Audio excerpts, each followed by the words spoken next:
இன்னைக்கு நிறைய பேரோட வாழ்க்கையில ஒரே பிரச்சனை, போராட்டம், நஷ்டங்கள், கஷ்டங்கள், குடும்ப வாழ்க்கையில பிரச்சனை, பொருளாதாரத்துல பிரச்சனை, டிவோர்ஸ், வியாதி, பிரச்சனை மாதிரி பிரச்சனை, கடன், இப்படி பலவிதமான நெருக்கடியான சூழ்நிலைகளிலேயே அவங்க வாழ்க்கை போய் கொண்டிருக்கிறார்.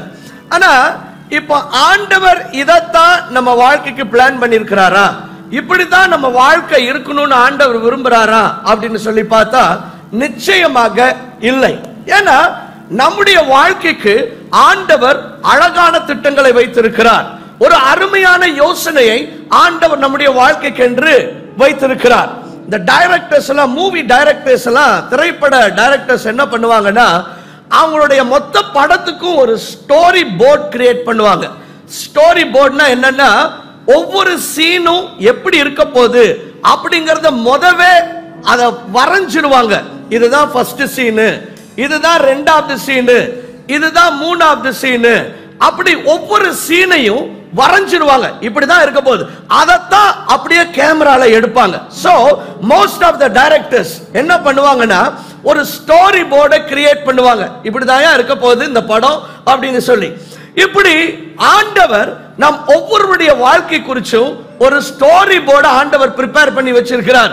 உனக்கு 10 வயசு இப்படிதான் இருக்க போகுது, ஜூன் 6ஆம் தேதி இப்படிதான் இருக்க போகுது, 11 வயசுல இப்படிதான் வாழ்க்கை இருக்க போகுது, 20 வயசுல உன் வாழ்க்கை இப்படிதான் இருக்க போகுது, 30 வயசுல இப்படிதான் இருக்க போகுது, 50 வயசுல இப்படிதான் இருக்க போகுது, 60 வயசுல இப்படிதான் இருக்க போகுது, 80 வயசுல இப்படிதான் இருக்க போகுது.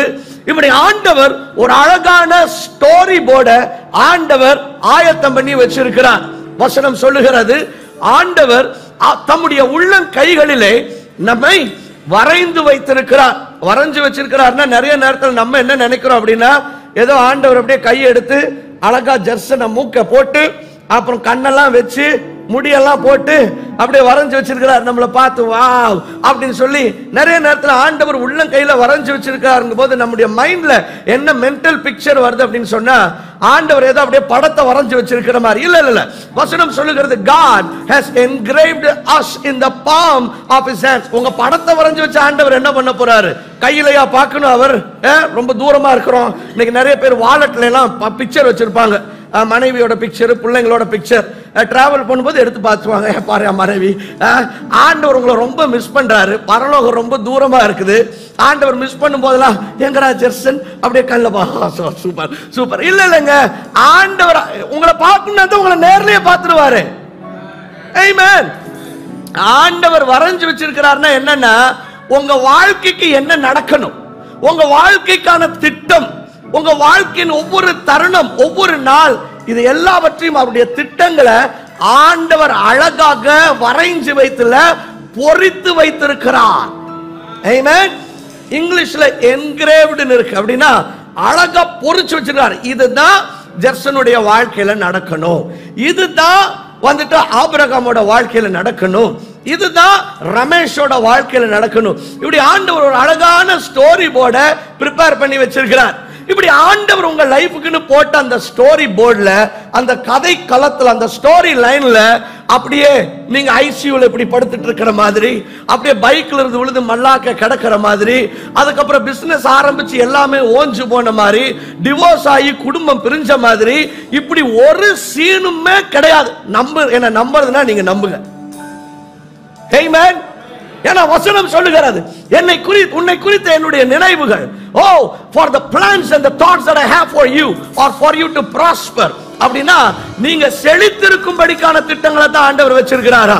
ஆண்டவர் வந்துட்டு உங்க திருமண வாழ்க்கையை பார்க்கும்போது அப்படியே ஆண்டவர் வச்சிருக்கிற இமேஜ் என்ன அப்படின்னு சொன்னா, நீங்க ஒரு அழகான ஒரு ஆண்மகன், அதுக்கப்புறம் உங்களுக்கு ஒரு அருமையான மனைவி, வீட்டோரங்களில் கனி தரும் திராட்சை கொடியை போல, அப்புறம் உங்க பிள்ளைகள் எல்லாம் ஒலிவ மர கன்றுகளை போல, இப்படிதான் ஆண்டவர் வரைஞ்சு வச்சிருக்கிறார். ஆமென். நீங்க பிசினஸ் ஆரம்பிக்கிறீங்களோ இல்ல வேலை செய்றீங்களோ, உங்க தொழில் அப்படியே மேல போற மாதிரி, உங்களுடைய கெரியர் அப்படியே மேல போற மாதிரி, இதுதான் ஆண்டவர் உங்களை குறிச்சு வச்சிருக்கிற வரைபடம். உங்க சரீரம் நீதிமான் பனையை போல செழிப்பான். ஆண்டவர் நம்மளை குறிச்சு வச்சிருக்கிற ஸ்டோரி போர்ட்ல ரொம்ப சூப்பர். உங்க வீட்டுக்குள்ள வாதை வராது, பொல்லாப்பு நேரிடாது, நீடித்த நாட்களால் அவனை திருப்தியாக்குவேன் அப்படிங்கிறார். ஜீவனுள்ள நாளெல்லாம் நன்மையும் கிருபையும் உங்களை தொடர்ந்து ஓடி வர்ற மாதிரி ஆண்டவர் பார்க்கிறார். ஹல்லேலூயா. காலையில் நீங்க எந்திரிச்சு எழும்பும் பொழுது அவருடைய கிருபையினால நீங்க நிரம்பினவர்களாக. See, this is the image that God has for you. இதுதான் ஆண்டவர் உங்களுக்கு ஆயத்தம் பண்ணி வச்சிருக்கிற கதைக்களம், அதாவது ஸ்டோரி லைன். ஸ்டோரி போர்டு இப்படிதான் இருக்கு. ஆனா இன்னைக்கு நிறைய பேரோட வாழ்க்கையில, ஏன் சார் இப்படிலாம் ஆண்டவர் பிளான் வச்சிருந்தார்னா என் வாழ்க்கை எங்க இப்படி இருக்கு அப்படின்னு நீங்க யோசிங்க அப்படின்னு சொன்னா என்ன பிரச்சனைனா, ஆண்டவர் வச்சிருந்த ஸ்டோரி போர்டு இல்ல உங்க வாழ்க்கையில இப்ப நிறைவேறிட்டு இருக்கிறதுக்கு. இன்னைக்கு நிறைய பேர்ல அவங்க வாழ்க்கையில பிசாசு அவங்கள குறிச்சு வச்சிருக்கிற ஸ்டோரி போர்டு. சரி, இப்ப ஆண்டவர் உங்களை குறிச்சு வச்சிருக்கிற ஸ்டோரி போர்டு எப்படி இருக்கு? அப்படியே ஆஹா ஓஹோன்னு எல்லாம் சொல்லுங்க. எப்படி எப்படி சத்தமா சொல்லுங்க. ஆஹா ஓஹோன். உன்னை பகைக்கிறவருடைய பிள்ளைகள் உன்னை குனிந்து வந்து பணிந்து கொள்வார்கள் அப்படின்னு இருக்கு. உங்களை யாரும் பகைச்சா நம்புறதுனா நம்புங்க, யாராவது உங்களை மனசளவுல ஜெர்சன் எனக்கு பிடிக்கடா அப்படின்ட்டா அவங்க பிள்ளைங்கள்லாம் இப்படி வருவாங்களா சார் அப்படின்னு. ஏசாயா 60 எழுதிருக்கு பாத்துக்கோங்க. எத்தியோப்பியருடைய வர்த்தக லாபம் உங்களை தாண்டி வருமா? என்னது, நம்ம ஆசீர்வாதம்லாம் சும்மா வராது சார், அப்படியே ஜம்பிங்ல வருமா? என்ன தடை போட்டாலும் இப்படி தாண்டி. நான் சில சமயம் பைபிளை படிக்கும்போது சார் இதெல்லாம் உண்மையா சார் அப்படிங்கிற மாதிரி இருக்கு. இதுதாங்க ஆண்டவர் வச்சிருக்கிற ஸ்டோரி லைன். ஆனா பிசாசு எப்படி திரும்ப எழுதி வச்சிருக்கிறான்? பைக்ல போறான், பிரேக் ஃபெயிலியர் ஆகுது, உடஞ்சி பள்ளலாம் வெளியே வந்துருது, ஐசியூல காலை தூக்கி வச்சுட்டு படுத்திருக்கான். இதுதான் பிசாசு. பிசாசோட ஆசையில என்னன்னா உங்களை கோமால பார்க்கணும், வென்டிலேட்டர்ல பார்க்கணும், பிசினஸ் ஆரம்பிச்சு ஒன்றும் இல்லாம நஷ்டத்துல, சாப்பாட்டுக்கு வழி இல்லாம. இது பிசாசு போட்டிருக்கிற ஸ்டோரி போர்ட். பட் அன்பார்ச்சுனேட்லி ரொம்ப அன்பார்ச்சுனேட் என்ன சொல்றது அதுக்கு, துரதிருஷ்டவசமாக நிறைய பேரோட வாழ்க்கையில பிசாசோட ஸ்டோரி போர்டு நடந்துட்டு இருக்கு. அப்படின்னா என்ன சார், பேய்க்கு அவ்வளவு பவரா அப்படின்னு கேட்டீங்கன்னா பிசாசுக்கு அவ்வளவு பவர்லாம் கிடையாது. நிறைய பேர் தங்களுடைய மாம்சத்தின் செயல்களால் இல்ல பாவத்தின் நிமித்தமாக பிசாசுக்கு அவங்க வாழ்க்கையில வாசலை திறந்து விட்டுருக்கிறாங்க. வாடா வந்து என்ன பண்ணுமோ பண்ணிட்டு போ அப்படின்னு சொல்லி they have given access for the devil to display and for him to do anything that he wants to do in their lives. அதனால தான் இன்னைக்கு நிறைய பேரோட வாழ்க்கையில குடும்பம் பிரிஞ்சு, வாழ்க்கையில சமாதானம் இல்லாம, பிசினஸ்ல லாஸ், பொருளாதாரத்துல பிரச்சனை, வியாதி, இது எல்லாத்துக்குமே பேய் காரணம்னு சொல்லல. அதாவது ஒரு மனுஷனுடைய வாழ்க்கையில, ஒரு கிறிஸ்தவனுடைய வாழ்க்கையில சவால்கள் வராதுன்னு நான் சொல்லல, புரிஞ்சதுல? ஆனா என்னன்னா உங்க வாழ்க்கையில ஏப்பா இங்க பாரு காற்று சீற்றமே இருக்காது, கடல் அலைகள் பொங்காது, இப்படிலாம் நான் சொல்லல. ஆனா என்னன்னா உங்களோட ஆண்டவர் இருப்பார்னு சொன்னா கடல் சீற்றம் உண்டானாலும் அதற்கு மேல நீங்க இருப்பீங்க. ஆமென். போராட்டங்கள் வந்தா போராட்டங்களை நீங்க கண்ட்ரோல் பண்ணுவீங்க, போராட்டம் உங்களை கண்ட்ரோல் பண்ணாது. ஆமென். ஒரு கர்த்தரை நம்பி இருக்கிற பிள்ளையுடைய வாழ்க்கையில பிரச்சனை வந்தா பிரச்சனை உங்களை மேற்கொள்ளாது, நீங்க பிரச்சனையை மேற்கொள்வீங்க. You will be on top of everything. That is God's will for you. ஆனா எனக்கு நிறைய பேர் போராட்டங்கள்ல விழுந்து, பிரச்சனைகளை விழுந்து கிடக்கிறதுக்கு காரணம் என்னன்னா பிசாசின் திட்டம் அவங்க வாழ்க்கையில நிறைவேறிட்டு இருக்கு. ஃபார் எக்ஸாம்பிள், இஸ்ரவேல் ஜனங்க 40 வருஷம் வனாந்தரத்தை சுத்திட்டு இருந்தாங்க. இது ஆண்டவருடைய பிளானா? இல்ல. ஆண்டவரோட ஸ்டோரி போர்ட்ல என்னன்னா, பாரு எல்லாம் எகிப்துல ரொம்ப கஷ்டப்பட்டு இருக்கீங்க, எகிப்துங்கிற ஊர்ல அடிமைத்தனத்துல கர்த்தருடைய பிள்ளைகள் கஷ்டப்பட்டு இருந்தாங்க. இப்ப ஆண்டவர் என்ன பண்றாருன்னா, எப்பா இந்த ஊர்ல நீங்களாம் அடிமைகளா ரொம்ப கஷ்டப்பட்டு இருக்கிறீங்க, உங்களை நான் பாலும் தேனும் ஓடுற ஒரு தேசத்தை கூட்டிட்டு போய் அங்க உங்களை ஆஹா ஓஹோன்னு நான் வைக்கலான்னு விரும்புறேன் அப்படின்னு சொல்லி ஆண்டவர் ஒரு தீர்க்கதரிசியை எழுப்பி அவங்கள வெளியில கூட்டிட்டு வர்றார். இப்ப ஆண்டவருடைய பிளான் பண்ணி அப்படியே வர்றாங்க, அப்படியே அலேக்கா கொண்டு போய் அந்த ஊர்ல வச்சு இவங்களை ஆசீர்வாதமா பார்க்கணும்னு ஆண்டவர் விரும்புறார். சில வல்லுநர்கள் சொல்றாங்க எகிப்தில இருந்து கானானுக்கு போறதுக்கு 11 நாள் தான் ஆயிருக்கணும். இன்னும் கொஞ்சம் பேர் சொல்றாங்க இல்ல 1.5 மாசமா தான் ஆயிருக்குங்க அப்படிங்கிறாங்க. ஒருத்தர் சொல்றாரு இல்ல 46 நாள் ஆகும். நான் என்ன சொல்றேன் சார், 1.5 மாசம் எதுக்கு சார்? 6 மாசமே வச்சுக்கோங்க. 11 நாள் எதுக்கு? 100 நாளே வச்சுக்கோங்க. ஆனா 40 வருஷம் ரொம்ப டெரிபிள். என்னது? இது ஆண்டவருடைய பிளான்ல சுத்தமா கிடையாது. ஆனா இந்த ஆளுங்க 40 வருஷம் வனாந்தரத்துல சுத்தி சுத்தி கஷ்டப்படுறாங்க. இப்ப இதுக்கு ஆண்டவர் காரணமா? இப்படிதான் ஆண்டவர் ஆண்டவரே, இந்த வனாந்திர யாத்திரையில் நீ கஷ்டப்படுறதுக்கு நிறைய நேரத்தில் நம்ம படுற கஷ்டத்துக்கு நம்ம ஆண்டவரை கை காட்டுறோம். ஆண்டவர் தான் இப்படி கூட்டிட்டு போயிருக்காரு. ஆண்டவர் சொல்றாரு, நான் உன்னை இப்படி 40 வருஷம் நான் உன்னை சுத்த விடல. இது இவங்களுடைய சொந்த சேட்டை. எல்லாரும் சொல்லுங்க. ஆமா, ஏன்னா ஆண்டவர் அற்புதங்கள் பண்ணி வெளியில கூட்டிட்டு வந்தார். கூட்டிட்டு போறாரு ஒரு ஆசீர்வாதமான தேசத்துக்கு அடிமைகளை.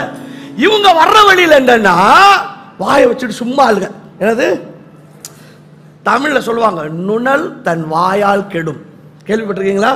தவளை என்ன பண்ணுமா? தன் வாயால் கெடுமா. சும்மா இருக்காதான். பாம்பு அந்த வழியா எங்கேயாவது சாப்பாடு கிடைக்குமா, டின்னருக்கு போகும்போது இதுல ரிபிட் ரிபிட் அப்படின்னு கத்துறது. பாம்புல ஓ நம்ம சாப்பாடு இந்த டைரக்ஷன்ல இருக்கு அப்படின்னு வந்து இதை பிடிச்சி சாப்பிட்டு போயிருமா. அதான் நீ சும்மா வாய வச்சுட்டு இருந்திருந்தேன்னா உயிரோட இருந்திருப்ப. இப்ப நீ செத்து போனியே. என்ன பிரச்சனை? வாய்க்கோளாறு. இன்னைக்கு நிறைய பேரோட பிரச்சனை என்ன தெரியுமா? என்ன கோளாறு? வாய்க்கோளாறு. ஹார்ட் கோளாறுக்கு காரணம் வாய்க்கோளாறு. பொருளாதார கோளாறுக்கு காரணம் வாய்க்கோளாறு. இந்த அம்மா வாயை வச்சுட்டு சும்மா இருக்கிறது இல்ல. இந்த ஆளே எப்படித்தான் பசங்களை பார்த்து நீ உருப்பட மாட்டா, உனக்கு வராது, இவனுக்கு மேத்ஸ் வராதுங்க, அவனுக்கு வாழ்க்கையில மேத்ஸே வராது. எத்தனை பேருக்கு மேத்ஸ் வந்திருக்கு? நானும் பார்க்கிறேன். நான் பார்த்த நிறைய பேருக்கு அந்த கிளாஸ்ல ஒருத்தனுக்கு மட்டும்தான் வருது. இவங்க சொல்லியே அவனுக்கு வர விடுறது இல்ல. வாய் இந்த இஸ்ரவேல் ஜனங்க என்ன பண்றாங்கன்னா, வெளியில வந்ததும் அவங்க ஆண்டவர் ஒருத்தர் அனுப்புறார் லீடர், அவரை கல்ல வச்சு கொல்ல வேண்டாம் அவனேங்கிறாங்க. அதுக்கப்புறம் எகிப்துல கல்லறை இல்ல அப்படின்னா நீங்க வனாந்தரத்துல கூட்டிட்டு வந்தேங்கிறார். ஆண்டவர் பார்க்கிறார், அப்படித்தானே உன் ஆசை சாகிறது தானே, எங்க சாகணும்னு சொன்னீங்க அங்கேயே சாவேங்கிறார். 40 வருஷம் சுத்தினாங்க. எதுக்கு தெரியுமா? வனாந்தரத்துல சாகிறதுக்கு. 40 வருஷம் சுத்தினதுக்கு அப்புறம் அவங்க எல்லாரையும் ஆண்டவர் வனாந்தரத்திலே அழித்து அவங்கள இல்ல அவங்க பிள்ளைகளை தான் ஆண்டவர் வாக்குத்தத்தம் பண்ணப்பட்ட பாலும் தேனும் ஓடுகிற தேசத்துக்கு ஆண்டவர் கூட்டிட்டு போனார். என்ன பிரச்சனை? இவங்களுடைய மாம்சம், இவங்களுடைய பாவம், இவங்க சேட்டை, இவங்க தவறான நெகட்டிவான கன்ஃபெஷன்ஸ் என்னாச்சு?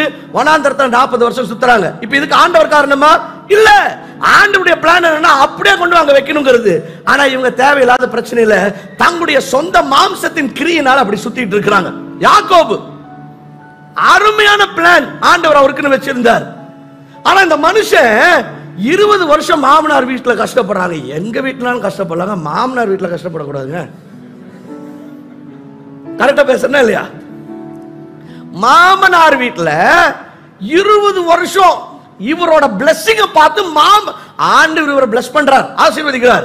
அதை பார்த்து மாமனாருக்கே பொறாம வந்து இவருக்கு 10 தடவை சம்பளத்தை மாத்தார். ஏன்னா மாமனார் வீட்டுல சம்பளத்துக்கு சேர்ந்துட்டாரு. மாமனாரு 20 வருஷமா மனுஷனை டார்ச்சர் பண்றாரு. ஏயா மருமகன் நல்லா இருந்தா எந்த மாமனார்னாலுமே என்ன பண்ணணும்? மருமகன் நல்லா இருந்தா என் பிள்ளைங்களா நல்லா இருப்பாங்க அப்படின்னு சந்தோஷம் தானே பண்ணணும். ஆனா இவரு கொஞ்சம் வித்தியாசமான மாமனார். அதே நீ நல்லா இருக்கலாம். 2 பிள்ளைங்களையும் கொடுத்துட்டு எந்த மாமனார்னாலும் சரி இவன் நல்லா இருக்கட்டும் தான் நினைக்கணும். ஆனா இந்த மாமனார் என்ன பண்றாருன்னா, நீ எப்படி நல்லா இருக்கிறேன் நான் பாத்துக்கிறேன் அப்படிங்கிறார். இப்படி 20 வருஷம் கஷ்டப்படுறார். இப்போ நம்ம ஆளுங்க ஆண்டவரே என்னை ஏன் இப்படிப்பட்டதான ஒரு நெருக்கடியான சூழ்நிலையில அனுமதிச்சீங்கப்பா? ஆண்டவர் சொல்றாருங்க பாரு, இந்த நெருக்கடியை நான் அனுமதிக்கல. ஏன்னா யாக்கோபுக்கு இப்படி ஒரு நெருக்கடி உண்டானதுக்கு காரணம் என்ன அப்படின்னு சொன்னா, ஆண்டவர் இவரை குறிச்சு அழகான பிளான் வச்சிருந்தார். Story board. எல்லாம் சொல்லுங்க, என்னது? ஸ்டோரி லைன், கதைக்களம். அது என்னன்னா, யாக்கோபு வந்துட்டு ரட்ட பிள்ளைங்க. இவருக்கு ஒரு அண்ணன் இருந்தாரு, ஏசா. 2 பேரும் வயிற்றுல இருக்கிறாங்க. வயிற்றுல இருக்கும்போது என்ன பண்ணா, அந்த குழந்தை வளரும் போது உதைக்கும். டாக்டர் சொல்லுவாங்க, கைனகாலஜிஸ்ட் என்ன சொல்லுவாங்கன்னா, இன்னைக்கு குழந்தை மூவ்மெண்ட் இருந்துச்சா, உதைச்சுதா, நகர்ந்துச்சான்னு கேட்பாங்க. நகரல உதைக்கலன்னா உடனே வா, ஏன்னா குழந்தை உயிரோட இருக்கா, எதுவும் ப்ராப்ளம் இருக்கா, எதுவும் டிஸ்ட்ரெஸ்ஸா அப்படின்னு சொல்லி பார்க்கணும்பாங்க. அப்படின்னா குழந்தை உதைக்குதுன்னா அது என்னது? நல்ல சிக்னல். இப்போ ஒரு குழந்தை இருந்துச்சுன்னா 2 கால் உதைக்கும். இப்போ உள்ள எத்தனை குழந்தை? 2 குழந்தை, 4 கால் உதைக்குது. இந்த அம்மா சந்தோஷமா இருக்க வேண்டியதானே? ஆண்டவர்ட்ட வந்துட்டு சிலர்ல எல்லாம் நார்மலா போனாலுமே அதுல ஒரு டிராமாவை பண்றது. இப்படியா அது எப்படியோ. உடனே ஆண்டவர் சொல்றாரு, பாரு உள்ள இருக்கிறது 2 பிள்ளைங்க இல்ல, உள்ள 2 கண்ட்ரி இருக்குங்கிறார். என்னது? 2 தேசமே உள்ள உட்கார்ந்து இருக்கு. அதுதான் அந்த மூவ்மெண்ட். 2 பிள்ளைங்க நகர்ந்தா கூட பரவாயில்ல, உள்ள 2 நேஷன்ஸ் மூவ் ஆயிட்டு இருக்கு. 2 ஜாதிகள் உள்ள கிடக்குதுமா. ஆனா என்னன்னா, அதுல இளையவன் இருக்கிறானே, அவன் பயங்கரமான ஆளு, அவன் பெரிய ஆளா வருவான். அவங்க அண்ணன் இவனை சேவிப்பான், அவங்க அண்ணனை விட இவன் பெரிய ஆள் ஆவான்னு ஆண்டவர் வயித்துல இருக்கும் போதே சொல்லிட்டார். கையை தட்டுங்க. ஆமென். எங்க ஆண்டவர்லாம் திடீர்னு பிளான் பண்றவர் கிடையாது, அவர் ஏற்கனவே பிளான் பண்றாரு. ஆமென். எல்லாம் சொல்லுங்க, தலைமையில கை வச்சு சொல்லுங்க, வயித்துல இருக்கும் போதே முடிவு பண்ணிட்டாரியா? அதென்ன, அதுக்கு முன்னாலேயே முடிவு பண்ணிட்டாரு. ஆமென். ஆண்டவர்ல ஓ ஜெர்சனா 20 வயசு ஆயிடுச்சா, இப்ப என்ன பண்ணலாம், பொண்ணு பார்க்கணுமே ஓ அப்படின்னு ஆண்டவர் திடீர்னு பிளான் பண்ண மாட்டாரு. ஏற்கனவே எல்லாம் ரெடி பண்ணிட்டாரு. எங்க ஆண்டவர் ஏற்கனவே ஆயத்தம் பண்ணுகிறவர். ஆமென். யாக்கோபு வயித்துல இருக்கும்போது சொல்லிட்டார், இவன் பெரிய ஆளா வந்துருவான் அப்படின்னு சொல்லி ஆண்டவர் ஏற்கனவே முடிவு பண்ணிட்டார். ஆதியாகமம் 25:23 சொல்லுகிறது, அதற்கு கர்த்தர் 2 ஜாதிகள் உன் கற்பத்தில் உண்டாயிருக்கிறது, 2 வித ஜனங்கள் உன் வயிற்றிலிருந்து பிரியும், அவர்களில் ஒரு ஜனத்தார் மற்ற ஜனத்தாரை பார்க்கிலும் பலத்திருப்பார்கள், மூத்தவன் இளையவனை சேவிப்பான் என்றார். அப்படின்னா என்னன்னா, இளையவன் ரொம்ப சூப்பர் ஸ்டாரா வருவான் ஆண்டவர் சொல்லிட்டார். அப்ப அதுக்கு நம்ம என்ன பண்ணணும்? என்ன பண்ணணும்? என்ன பண்ணக்கூடாதுன்னு சொல்றேன், சேட்டை பண்ணக்கூடாது. என்னது? சத்தமா சொல்லுங்களேன். சில சமயம்ல நீங்க ரொம்பலாம் எதுவும் பண்ண வேண்டாம், நீங்க சும்மா இருந்தீங்கன்னாவே அதெல்லாம் நடக்கும். நம்மால் சும்மா இருக்கிறது இல்ல, ஏதாவது சேட்டைய பண்றது. அதனாலதான் ஆண்டவர் வச்சிருக்கிற திட்டங்கள் நடக்கிறது இல்ல. ஆண்டவர் சொல்லிட்டார் வயித்துல இருக்கும் போது, இவன் பெரிய ஆளா வருவாமா அப்படின்ட்டார். விட்டா அது ஆட்டோமேட்டிக்கா நடந்திருக்கும். ஆனா நம்மால் என்ன பண்றாருன்னா, யாக்கோபு அவருக்கு ஒரு பேஷன். என்னது? எல்லாம் சொல்லுங்களேன். என்னது? புஷ். எப்படியா நான் பெரிய ஆள் ஆகணும், நான் எப்படியா அது பெரிய ஆள் ஆகணும். ஆண்டவர் சொல்லிட்டாருன்னா நீங்க சும்மா இருந்தா கூட அவர் செய்வாருங்க. ஆமென்.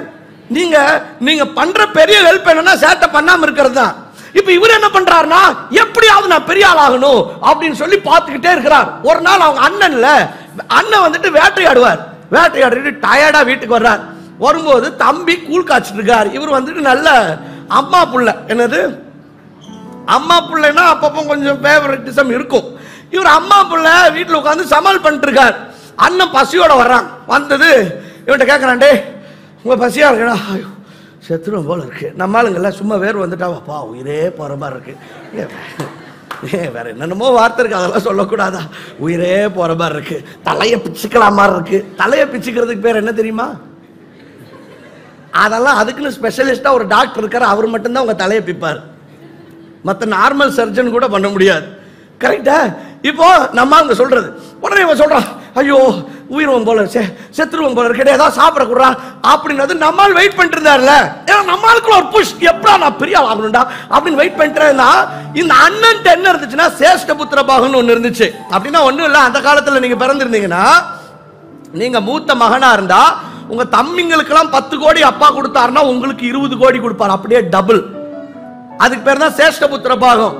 யாக்கோபு பாக்குறான், இது அண்ணன் இருந்து நம்ம எப்படியா உஷார் பண்ணுமே அப்படின்னு பாக்குறான். அண்ணன் பசியோட வரவும் இதுதான் சான்ஸ். என்னடா வேணும், ரொம்ப பசியா இருக்கோ? ஐயோ ஆமா, ரொம்ப டயர்டா தெரியுற, பாவம் உயிரே போயிரும் போல இருக்கடா. ஆமாடா, இன்னும் 5 நிமிஷம் செத்துரும் மாதிரி இருக்கு. சரி இங்க பாரு, கூழ் கொடுக்குறேன், ஆனா ஒரு டீல், நீ வந்து நான் கூழை கொடுத்துறேன், நீ அந்த சேஷ்ட புத்திர பாகத்தை எனக்கு கொடுத்துரு அப்படிங்கிறான். உடனே அண்ணன் பாக்குறான், செத்ததுக்கு அப்புறம் 20 கோடி இருந்து என்ன பண்றது, அதனால நீ என்ன பண்ண, எனக்கு கூழை கொடுத்துரு, இந்த சேஷ்ட புத்திர பாகத்தை நீ வச்சிரு. நிறைய பேர் வந்துட்டு இதுக்கு யாக்கோபு வந்துட்டு ஃப்ராடுன்னு சொல்றாங்க. அப்படி சும்மா ஒரு மனுஷனை என்ன பண்ணக்கூடாது, சும்மா பழி செலுத்தக்கூடாது. அவர் வந்துட்டு இதுல ஏமாத்தினார்னா சொல்ல முடியாது. இவரு என்ன கேட்டீங்கன்னா, யாக்கோபு ஒரு நல்ல பிசினஸ் டீல் பேசுறார். என்ன ஏமாத்தினாரு? பசியா இருக்கும்போது கேட்கிறார், நியாயம் இல்ல, நான் கேட்கிறார், பாரு நான் கூழ் கொடுக்குறேன், நீ உன் சேஷ்ட புத்திர பாகத்தை கொடு. நீ நல்லவனா இருந்தா என்ன பண்ணிருக்கணும்? போடா, ஒரு நாள் நான் ஃபாஸ்டிங் கூட இருந்துருவேன், ஆனா எனக்குன்னு வந்ததை நான் கொடுக்க மாட்டேன், நீ இருந்திருக்க வேண்டியதானே. ஆனா இவரு சாகவே போனேன், இதுக்கு மேல எதுக்கு, இந்தா வச்சுக்கோ கூழ். சோ இதனால யாக்கோப ஃப்ராடுன்னு யாருன்னு சொன்னீங்கன்னா, உங்களை மாதிரி ஒரு பெரிய ஃப்ராடு யாரும் இருக்க முடியாது.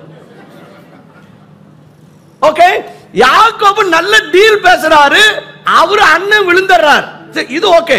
ஆனா இன்னொரு தடவை என்ன நடந்துச்சுன்னா, ஒரு நாள் அப்பா, அவங்க அப்பா பேரு ஈசாக்கு, இந்த ரெண்டு பிள்ளைங்களுக்கு அப்பா ஈசாக்கு, வயசாயிடுச்சு, கண்ணு தெரியல.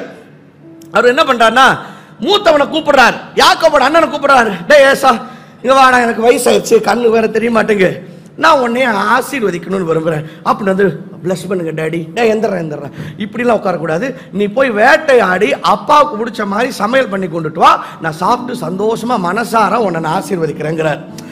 நீங்க யார்ட்டையும் ஆசீர்வாதம் வாங்கணும்னு நினைச்சீங்கன்னா அவங்கள ஹாப்பி ஆக்கணும். என்னது, உங்க அப்பா அம்மாவே இருந்தா கூட அவங்கள, ஏன்னா ஒரு மனுஷன் சந்தோஷப்பட்ட ஆவியில உள்ள இருந்து பிளஸ் பண்றாங்க பாத்தீங்களா, அதுல பயங்கர பவர் இருக்கு, ரியலி. அதனாலதான் நமக்கு மேல யார் அத்தாரிட்டி ஆண்டவர் வச்சிருக்கிறாரோ, you should always strive to keep them happy. எபிரேயர் 13வது அதிகாரம் 17வது வசனம் சொல்லுது, உங்களுடைய ஆவிக்குரிய தலைவர்களை நீங்க கனம் பண்ணுங்க, ஏன்னா அவங்க சந்தோஷத்தோட அதை உங்களுக்கு பண்ணணும் அப்படின்னு இருக்கு. இது உங்களுடைய ஆவிக்குரிய தகப்பன்மாருக்கும் பொருந்தும், உங்களுடைய சரீரத்தில் ஆண்டவர் கொடுத்திருக்கிற அப்பா அம்மாவுக்கும் பொருந்தும். Always keep them happy. இப்ப ஈசாக்கு சொல்றாருங்க, பாரு நீ சமையல் பண்ணி கொண்டு வா, நான் உனக்கு கொடுக்குறேன் அப்படின்னு அண்ணன் வேட்டையாட போயிட்டார்.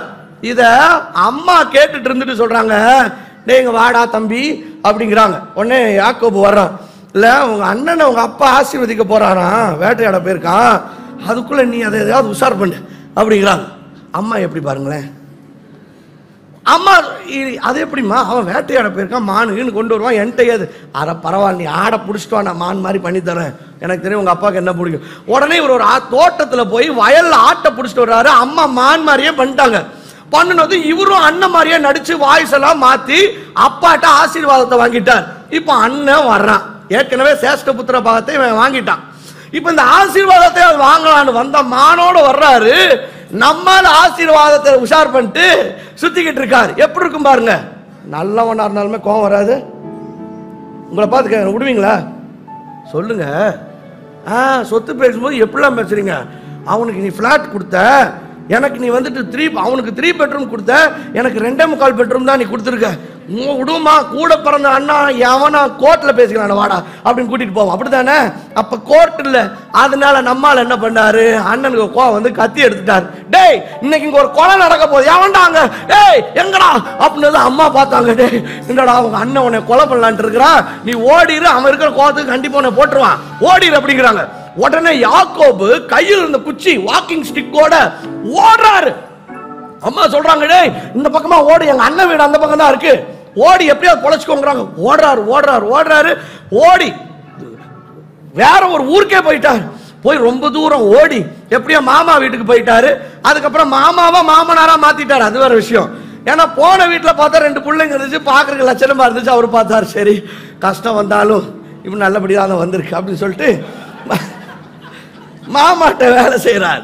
அப்ப மாமா கேட்கிறாரு, சரி மருமகனே இங்க பாரு, நீ வேற யாருமா இருந்தா ஓகே, நீ சொந்த தங்கச்சி பையன், அதனால நீ வந்துட்டு எனக்கு ஃப்ரீயான வேலை செய்யக்கூடாது, ஏதாவது சம்பளம் நான் உனக்கு கொடுக்கணுமே அப்படிங்கிறாரு. இவரும் பாக்குறாரு, நம்மால் ரொம்ப உஷாரானா இல்ல பிறந்ததுல இருந்து, அப்படியா சம்பளமா, சரி ஓகே அப்படின்னு சொல்லிட்டு, சரி நாளைக்கு நான் சொல்றேன் என்ன சம்பளம் அப்படின்னு சொல்லிட்டு அவர் சொல்றாரு, எனக்கு உங்க பொண்ணு பிடிச்சிருக்கு, ஏன்டா சம்பளம் தான்டா கேட்டேன்.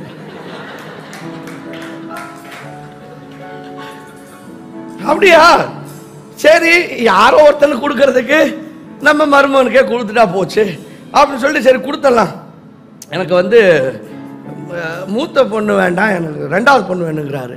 டேய் மூத்த பொண்ணு எடுக்கும்போது எப்படா நீ 2வது பொண்ணை கேட்கலாம் அப்படின்னு சொல்லி மாமா யோசித்தாரு. ஆனா மாமாவும் கொஞ்சம் வில்லங்கமானவர். என்னது, நீங்க வில்லங்கமா இருந்தீங்கன்னா உங்களை சுத்தி மாற்றவங்க எல்லாம் வில்லங்கமா தான் இருப்பாங்க. ஏன்னா மாமா இவர் வந்துட்டு அம்மாவோட பிரதர், சேம் பிளட். மாமா பார்த்தாரு, பரவாயில்ல ஒருத்தன் நல்லா வந்து மாட்டிருக்கானே. ஏன்னா மூத்த பிள்ளைக்கு கூச்ச பார்வை. உடனே மாமா பாக்குறாரு, சரி நல்லா வந்து ஒரு அடிமை சிக்கி இருக்குன்னு. சரி சரி சரிப்பா, பொண்ணு வேணுமா, கொஞ்சம் கஷ்டமாச்சே. என்ன மாமா கஷ்டங்கிறீங்க? இல்ல தம்பி, அதுக்கு நீ வேலை செய்யணும், நீ 7 வருஷம் வேலை செய்யணும். பண்ணிட்டா போச்சு, லவ்.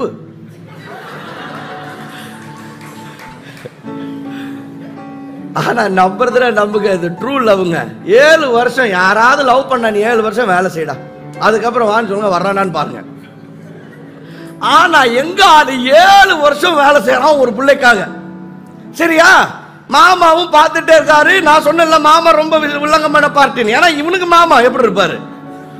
மாமா என்ன பண்றாருன்னா, ஓகே கல்யாண நாள் வந்துருச்சு, மாமா 7 வருஷம் வேலை செஞ்சுட்டால் அடுத்த நாள் டாண்டு வந்து நிக்கிறான். 7 வருஷம் வேலை ஆயிடுச்சு, இன்னைக்கு கல்யாணம் நடக்கணும், பண்ணிட்டா போச்சு தம்பி அப்படின்னு சொல்லி மாமா கல்யாணம் பண்ணி வச்சிட்டாரு. எனக்கு தெரியல அந்த காலத்துல எப்படி கல்யாணம் நடந்துச்சுன்னு.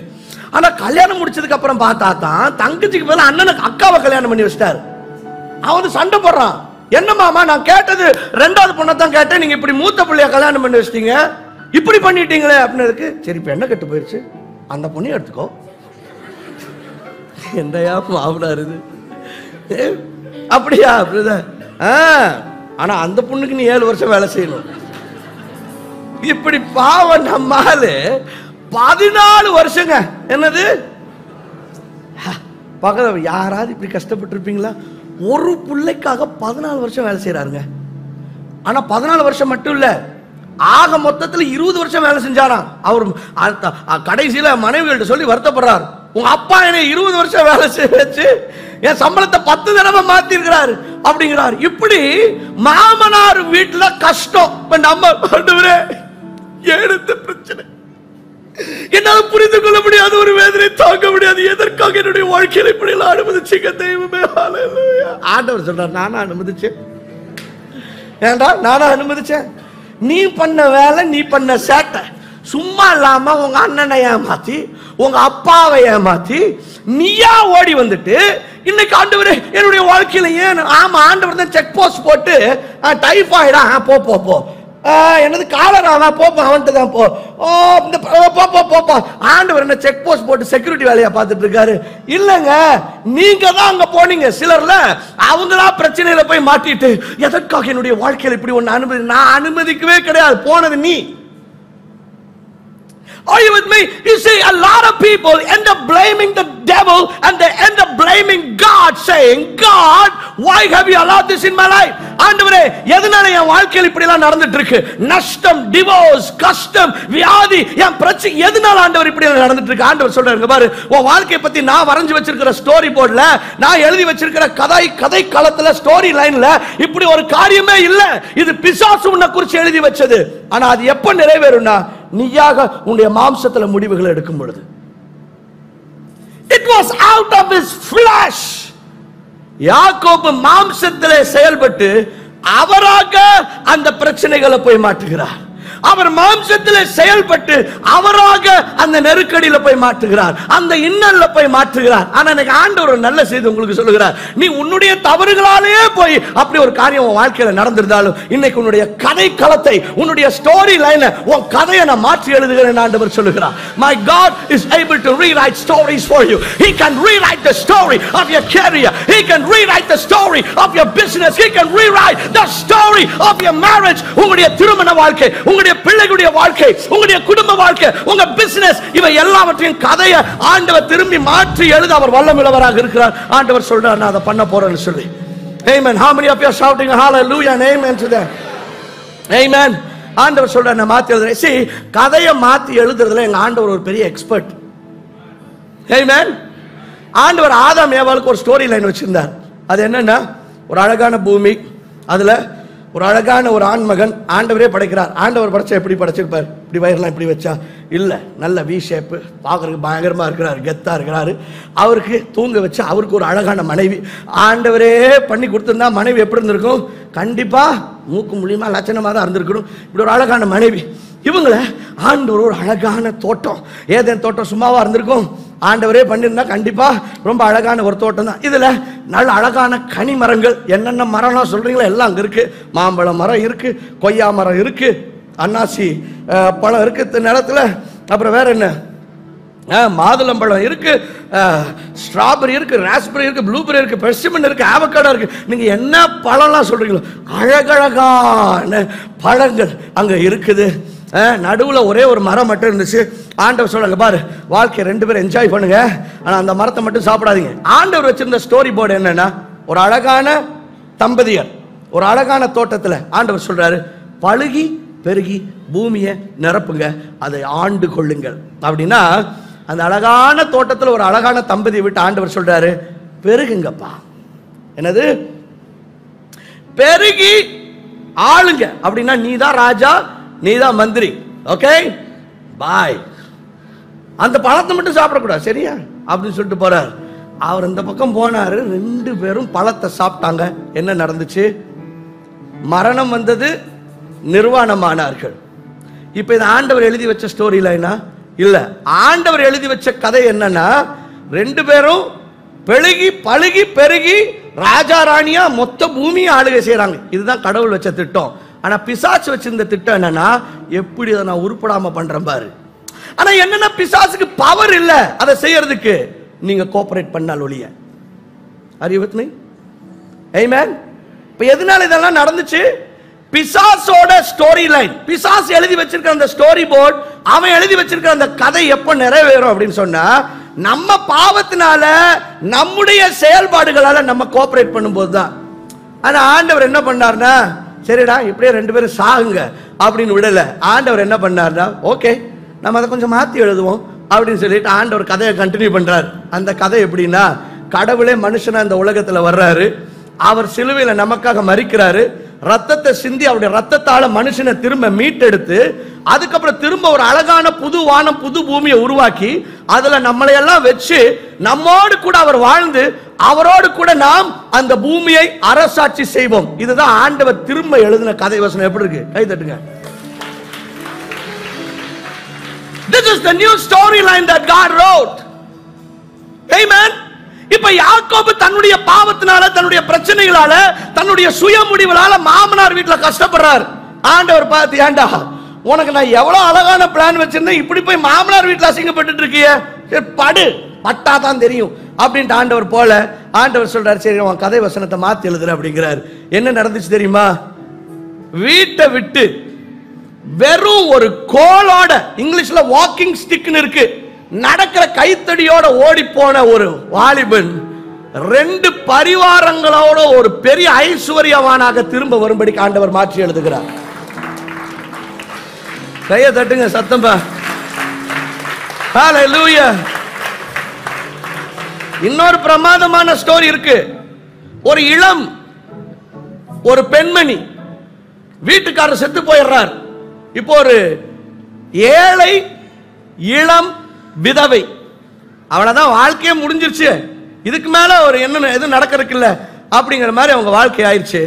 ஆனா ஆண்டவர் என்ன பண்ணார்னா, இந்த லேடிய, இந்த அம்மாவோட கதையை ஆண்டவர் திரும்ப மாத்தி எழுதுறார். என்ன பண்றாருன்னா, இந்த வாழ்க்கை முடிந்தது போல நம்பிக்கையற்ற நிலையில் இருந்த இந்த பெண்மணிய ஆண்டவர் வேற ஒரு ஊருக்கு கூட்டிட்டு போய் ஒரு பெரிய ஜமீன்தார், ஒரு பெரிய பணக்காரனை கல்யாணம் பண்ண வச்சு, அது மட்டும் இல்ல, இந்த அம்மாவுக்கு ஒரு கொள்ளு பேரன் பிறக்கிறான். அந்த கொள்ளு பேரனை அந்த தேசத்துக்கே ராஜாவா மாத்துறார். அது மட்டும் இல்ல, இந்த அம்மாவோட வம்சாவளியில தான் கடவுளே பிறந்து வர்றார். அவங்க பேரு ரூத். இவங்க ஸ்டோரி எல்லாம் இப்படி முடிஞ்சிருக்க கூடாது. நல்ல புள்ள, வாழ்க்கப்பட்டு போன இடத்துல வாழ்க்கை இழந்து இப்படி ஆகி போயிடுச்சு அப்படின்னு முடிஞ்சிருக்கணும். ஆண்டவர் சொன்னார்ல, நான் அப்படி விட மாட்டேன், அதை மாற்றி எழுதுறேன், என்ன பண்றேன் பாருன்னு சொல்லி எங்க ஆண்டவர் உங்க கதையை கண்டினியூ பண்ணார்னா அது மகிமையாக முடியும்னு சொல்றேன். இன்னைக்கு ஆண்டவர் அதைத்தான் உங்களுக்கு பண்ணுவேங்கிறார். ஒருவேளை இன்னைக்கு உங்க வாழ்க்கையில சம்பவித்து கொண்டிருக்கிறது ரொம்ப அலங்கோலமா இருக்கலாம். ஐயா என் வாழ்க்கை தொலைஞ்சிருச்சுங்க, டிவோர்ஸ் ஆயிடுச்சுங்க, பிசினஸ் இழந்துட்டேங்க, குடும்பம் பிரிஞ்சிருச்சுங்க, குடும்பத்தில் ஒருத்தரை இழந்துட்டோங்க. இப்படி உங்க வாழ்க்கையில ஒருவேளை பொருளாதாரத்துல, ஒரு ஆவிக்குரிய வாழ்க்கையில இருக்கலாம், இல்ல குடும்ப வாழ்க்கையில இருக்கலாம். நீங்க விரும்பாத காரியங்கள், அலங்கோலமான காரியங்கள் சம்பவித்திருக்கலாம். ஆண்டவர் சொல்லுகிறார், ஐ அம் ரீரைட்டிங் யுவர் ஸ்டோரி. நான் உன் கதையை திரும்ப மாற்றி எழுதுகிறேன் ஆண்டவர் சொல்லுகிறார். ஆனா எங்க ஆண்டவர் எழுத ஆரம்பிச்சார்னா அது ரொம்ப மகிமையா இருக்கும். மற்றவங்க பார்த்து ஆச்சரியப்பட விதத்துல ஆண்டவர் அதை செய்ய வல்லமுள்ளவராக இருக்கிறார். உங்களை பகைக்கிறவங்க உங்களை பார்த்து நீங்க விழணும்னு வெயிட் பண்ணவங்க அவர்கள் ஷாக் ஆகிற மாதிரி, அதிர்ச்சி அடைகிற விதத்துல ஆண்டவர் உங்களை ஆசீர்வதிக்க அவர் வல்லமுள்ளவராக இருக்கிறார். உங்க கதை வசனத்தை ஆண்டவர் மாற்றி எழுதுகிறார்.